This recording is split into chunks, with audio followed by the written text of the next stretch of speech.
All right, guys, this is gonna be short and sweet. I still see guys doing some stuff and I can't figure out why, okay? And I can't figure out why guys to this day still throw mono or something else other than braid on topwaters. Now I know there's a few exceptions here and there, very few, right? I think there's very few exceptions. But for the overall topwater deal, man, guys, you should be throwing braid by now. And here's why. I'm gonna give you a couple reasons why. First off, it's hard sometimes. As we get older, things in the past that worked, we tend to stick with those and we don't kind of move along with the times, okay? And I think sometimes that's still the deal with topwaters and mono, is it like that's how we did it all in the past, so that's how I'm gonna do it now. But there's a reason things evolve, and this is one of them, okay? So first off, let's just cut down to the chase. Money. Dude, it's way cheaper. And here's why it's cheaper, okay? I can put 30-pound braid on a topwater rod and leave it like that for 3 or 4 years. Like, you'll never have to re-spool, okay? If you use mono and you go a couple of months without using it, like in the wintertime, by the time you get back up in the springtime, I mean, y'all know what mono does, man. Sitting on a reel, it'll just, you make a cast, it's all loop to loop, whatever. Guys, I mean, you don't have to worry about that anymore. Just get braid, 30-pound braid. That's a starter, right? And just leave it on there. Like I said, years. You can use that same braid. I use that Sunline plasma braid. So I use the same braid. There it is, 30-pound plasma braid, right? I can put that on there and leave it on there forever. Now, second, here's a big one, guys. This is like when it comes down to, while you're fishing, like, what's it gonna do to land more fish, okay? It is no doubt that, one, I can throw braid a lot further, okay? So I can throw it further. And here's the deal. A lot of times when we're topwater fishing, even if they're not schooling fish, sometimes one just busts and you gotta make that long cast out there to it. Regardless, you always wanna have that option, right? To be able to throw out there really far and land one when it gets out there really far. That's a big deal, right? So a lot of times on topwater fishing, it lands, you make 2 or 3 pops or doing whatever topwater it is, they blow up on it. Mono's gonna stretch big time.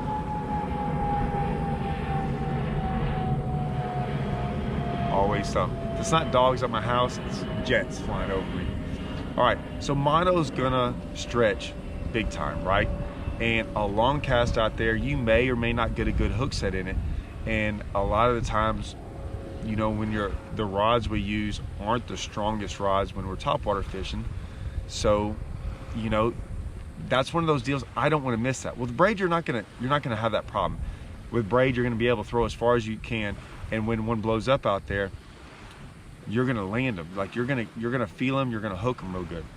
The second is this: if anyone is new to topwater fishing, or if anyone has a problem setting the hook with topwaters, and what I mean by setting the hook is like setting the hook and they're not on there, like they blowing up and you get all antsy and want to jerk. Braid eliminates that, and here's why. The longer you fish with braid, you'll realize that so many times when they blow up, before you can even set the hook, they're already pulling. Like, they kind of do the work for you. If they're not pulling, they don't have it. With mono, a lot of times you don't feel that, right? You're like, man, did she have it? And you kind of reel. Well, you kind of mess the whole deal up, you know, because topwater fishing, you're gonna make a couple, you know, they'll hit it multiple times. Well, with braid, man, like, a lot of times you'll be going like that and one blows up, and by the time you're like, man, does she have it? And it's already taken off. But with that braid, there's no stretch. So you get good hooks in them. So, like I said, that's a huge one, guys. To me, it is the best way to learn how to topwater fish if you're worried about them blowing up and you have a tendency to want to set the hook when you hear the blow up, right? This eliminates that, I promise you. You'll figure it out very, very quick. Within a day, you'll see how that eliminates that problem. Third is, it actually just looks better, like when you're working it, like especially the reason topwaters, usually you're having to pop it, right? And even a lot of new guys, when they first learn it, they want to pull. right? Well, braid makes it easier to pop. And so when you don't have to work as hard, because the braid, like I said, there's no stretch. So it makes it easier to work. You definitely hook the fish better, right? You can throw it further. It's cheaper. Oh yeah, the biggest one. And you're gonna be like, hey, I might only break off once a year in topwater. Maybe it's twice a year in topwater fishing. You might break off because you have a nick in your line. Dude, you're not gonna break off on this, like I said, because you're throwing 30 to 50 pound braid, and you eliminate those chances of ever breaking off. In a lot of my videos in the past, you'll always hear me go, hey, look, if this catches, if you're gonna get 50 bites, right, and this technique gets 50, or this rod or whatever, and this gets 50, and this technique and this rod and this bait gets 50 bites, right? They both get 50 bites. But this is set up a little bit different to where you're gonna land 49 of the 50, and this only lands you 47 of the 50. I'm always gonna go with this. I'm always gonna go with trying to eliminate anything I can out of the equation. And to me, breaking off is always like maybe you only break off once a year, but man, what if you break off and it's that 110 pounder? Or what do you break off and it's a 7 pounder, or whatever it might be? And it might be once a year, but why? Why take that risk, right? So that's another deal. I'd say this is the only drawback with braid, the only one, and it's so minute that it's not a big deal. But I will tell you, with braid and treble hooks, you've got to have a rod that is a little bit flimsier, okay? And that's it. That's all you gotta do. You can't use sometimes the same rod you've been doing, because you will bend the hooks for whatever reason. On treble hooks, you'll bend them more, okay? So I sometimes use a longer rod, and it's not because it's stiffer, but just because it bends pretty good, right? And so it's got a fairly good tip on it, but I use a longer rod because I think I can cast further with it. So this is a 7/6 rod. This is not what most people do, but the deal is I've over a 6'10" and 7 footer. A lot of people like to use that because it's easier to work. Now, granted, I'm 6'3", so a longer rod doesn't bother me as much, but I also can cast this thing so much further on a 7/6 rod. But this is not a heavy rod, right? This is a medium, very medium action rod that gives a lot. And I want that. Like I said, I've learned I was using too heavy a rod at one point in time, and would bend the hooks every once in a while on a really big one that you know, like they blow up so hard, and next thing you know, I mean, by the time I'm fighting them, it's already doing the damage on bending hooks. So, you know, most treble hooks that we're throwing on these topwaters are not number 2s, right? They're more number 4s and number 6s. So they're not as strong as number 2. So they're gonna bend a little bit easier. So you definitely want a lighter rod. And I'm not going to tell y'all to go, you know, long rod or short rod. It's really a preference deal. A lot of it is on height, and if you just feel comfortable. My deal is this: if I can use a longer rod, I'm going to, always. I just think you can fight fish better, you can cast longer. It's got more give usually. I'm just always going to go with the longer rod if I can get away with it. Okay, if it's not a big deal. Now, big topwaters. I don't know of another reason why not to use braid, right? And I'm talking about things like the Mega Dog, things like a giant whopper plopper, anything really, really big. And you can go up to 50 pound braid. I mean, you can even go up to as much as like this. I throw it on 65 pound braid, right? And this is a big rod. Now, that's a big rod, guys. Like, that's my flipping stick.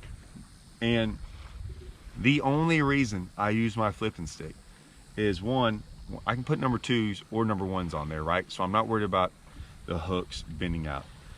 But really, it's just to castability. It's really not to fight the fish or do anything like that. It's just, this is a giant, giant bait, right? And it's heavy. And so you just have to have a rod big enough to throw it. None of this is gonna be easy working this bait. I mean, it's pretty easy, like once you get used to it, but I mean, if you're gonna throw something big, you're out there to catch something big. So this isn't gonna be one of those deals where you can go away with something light. So, you know, I throw it on my Super Duty 300. And like I said, this is 65 pound braid, and I throw it on 65 pound braid all the time. But for the most part, you're gonna want 30 to 50. 30 for the, like, any of the popper style ones, any of the like sexy dog, spook type baits, anything you're walking the dog, I would go 30.